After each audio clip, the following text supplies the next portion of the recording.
Hello again, everybody. Welcome back to Startropics.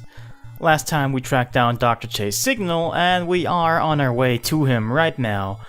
So, let's do it today. First off, let's have a bit of a maze. If you don't see me go down a path, that means there's nothing down there, except for, of course, dead end. So I'm pretty much only really going down the essential path here. Well, not the essential, because there is something optional right down those stairs.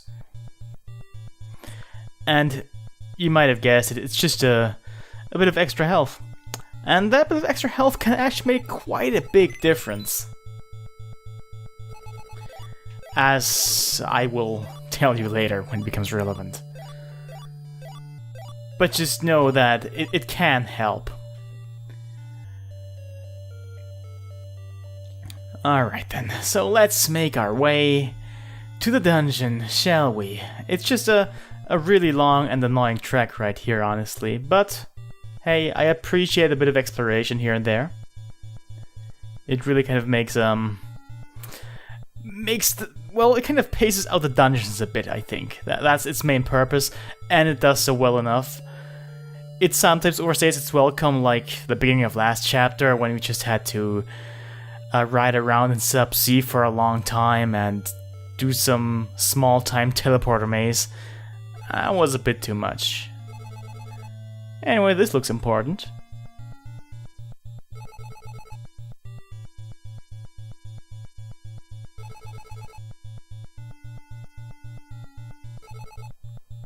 I mean, since we're about to find our uncle, I don't think it'll ever come up again. But it's there.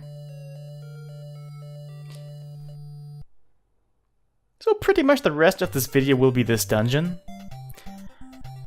And it's quite a tough one.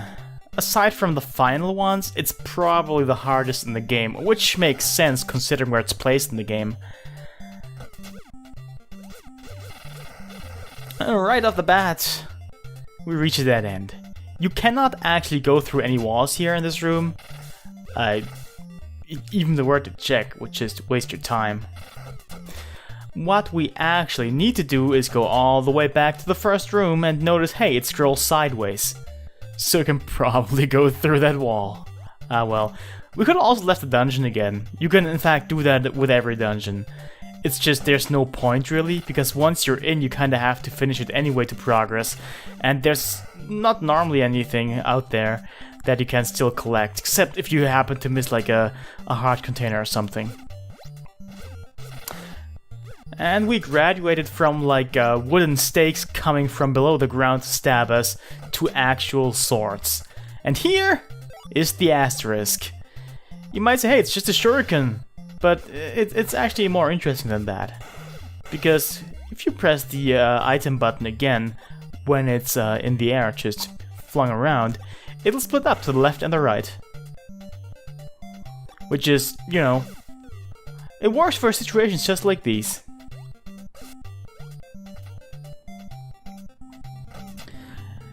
And in this dungeon it kind of sucks to lose health, especially if you get below the threshold that you need to actually use the shooting star, because doing a lot of damage can be quite important at times. Thankfully there's also a lot of extra health in this dungeon. Not just here in the secret room, just in general. You'll find like double hearts, more or less regularly, I think.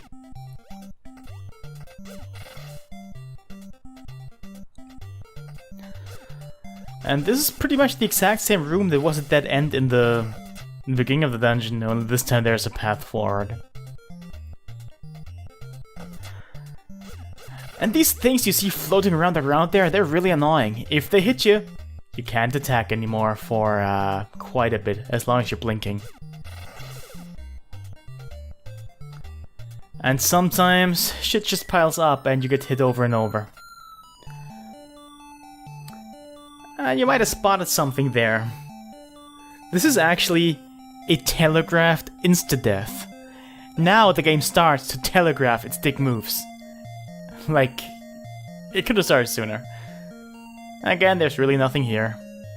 But if you were to go down that path that's a bit further to the right there, like the one right next to the one that we just had a dead end. It actually kind of, you know, would kill us.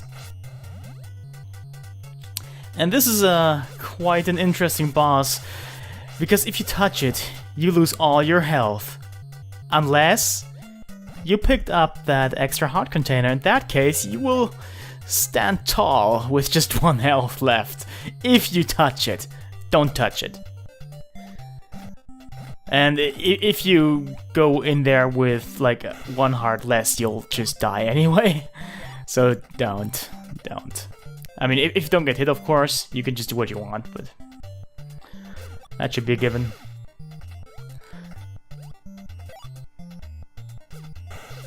Well, this room looks exactly like the one that we just cleared a couple minutes ago. It's different in one aspect, in that the spike ball is just kind of, yeah, at the crossing, so you have to attack before killing the snakes. And these enemies we just saw are, let's just call them, they can be quite rough. But we took them out fairly quickly. We'll be seeing them again in just a little bit.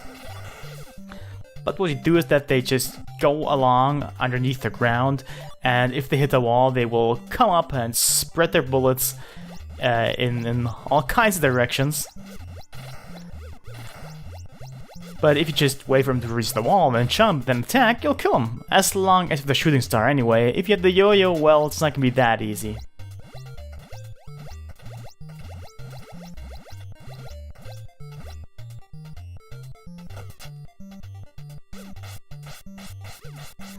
The purple variant of them, of course, is much simpler. It's just an enemy that you attack and it dies. It doesn't even shoot projectiles. But this room I would call a dick move. It's not lethal, but it has these annoying little things that take away your attack. And then these enemies that take a lot of hits that you need to kill with them around, and then you don't even need to kill them! But you don't know that, of course. Not your first time around.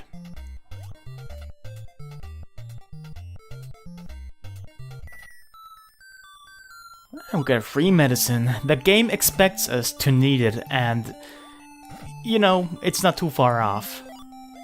You might very well need it at this point. Because here's the, well, boss fight.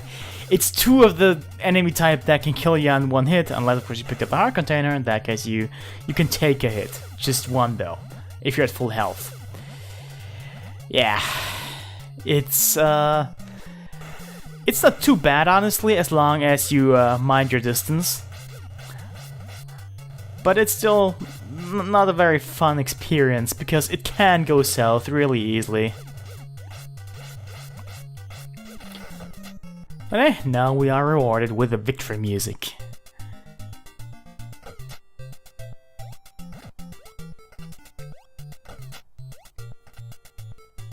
Only it's a fake out. Because the real boss is right here, and the real boss, oddly enough, is...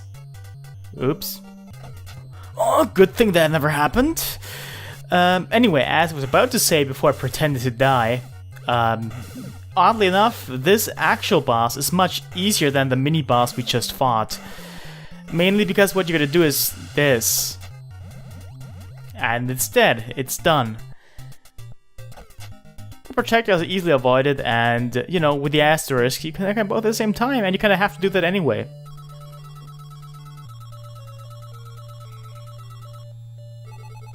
But I kind of appreciate having a bit of a breather at the end of an otherwise tough dungeon. And now let us proceed, because the end of the chapter is not far from here. There's no more that ends here really, just us walking down a more or less straight path. I mean, it's a bit winded, of course, and stuff, and there's obstacles, but there's one way to go, really.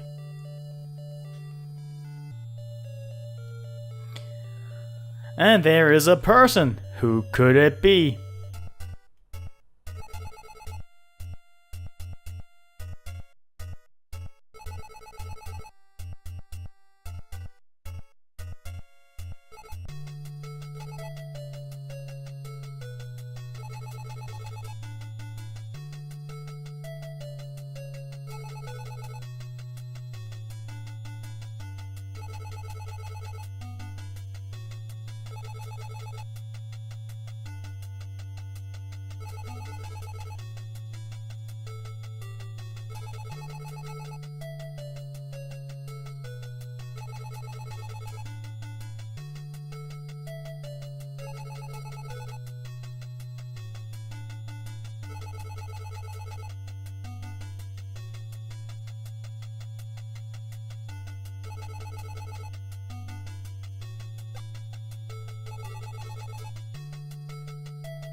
Okay, so we finally found our uncle.